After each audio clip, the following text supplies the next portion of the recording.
السلام عليكم. نهار قلت لكم بانه حمزه مومبيبي تشد بصح راه تشد. انا عطيتكم تفاصيل وانا كنت حداه ينوض يهضر عليا لانه غادي نحط ليه الفيديو ديال مو عندي مصوره نجيكم من الاخر. نتحداه ينوض يهضر عليا والله حتى ندير ليه اكبر شو ماشي من غير هذا الشيء غنصيفط ليه عاود التربيه في ذاك القصر الكبير. خلينا من هذا الموسخ، هذا الموسخ ديجا شدوه البوليس ياك. دابا انا اللي بقى فيا الحال هو شي مؤثرات الله يهديهم، كاين منهم اللي قالت لي انت هو حمزه مومبيبي، وفي الاخر انا درت اشهار ودرت اعلان ودرت خبر ونشرته بانه مشدود، حتى شي وحده مشات قدمت شكايه. وهنا كنقصد بالضبط بالخصوص بالدرجه الاولى هذيك ساره الركراكي. ساره الركراكي خسرت عليا، اسمح لي كنت غلط فيك. لا ما تغلطيش فيا اختي، سيري قدمي شكايه. ولا هذاك ما قدرتيش تقدمي بي شكايه كنت انا ودابا دخلت المغرب كنت مشيت كتجري باش تقدمي بيا شكايه. دونك علاش ما قدمتيش الشكايه؟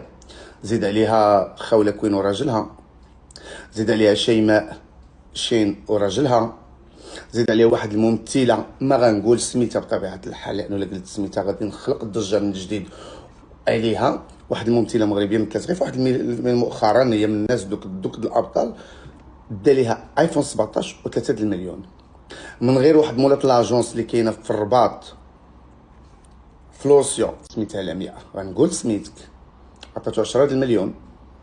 وبزاف من الضحايا هذاك الشيخ رضوان ديال تطوان، هادشي غير اللي تنذكر بانه هضر عليهم وحتى شي واحد فيهم ما قدم شكايه. دابا قولوا لي واش بغيتوني انا نجي نقدم بهم شكايه؟ نتوما كديروا ياك نتوما تقولوا بانه اذاكم، انا شي بانه بحال ما اذاكمش. نتوما الغرض ديالكم ماشي هو حمزه مومبيبي، نتوما يا وجه النحس يا وجه الكفار. نتوما الغرض ديالكم هو انا، نتوما باغيين تلصقوا لي التهمه انا وباغيين تخرجوا عليا انا وباغيين تديروا لي المشكل انا باي ثمن. هضره جوج انت هو ويلا ونوضوا دابا سيروا ديروا شكايه وغنشوفوا واش غتاخذوا حقكم ولا ما تاخذوش. لكن نتوما عينكم فيا انا، هادشي اللي استنتج. فلهذا نداء لهذوك المؤثرات والمؤثرين وحتى لديك الفنانه المغربيه تنقول لكم راه بنتوا على حقيقتكم. نتوما ناس منافقين وعندكم جوج الوجوه، وانتم الهدف ديالكم ماشي هو حمزه مومبيبي، الهدف ديالكم هو انا. والعديد منكم الهدف ديالو هو انا، ولكن انا اش غادي نقول لكم؟ انا غتصوروا مني فقط ما بين الفخذين، اما شي حاجه اخرى انكم ما غتصوروا مني، غير ارتاحوا. صافي خليوني الدراري نعيش، خليوني نعيش حياتي الطبيعيه. ما تتبعوناش ما تتبعوناش خويا عاد بيدوه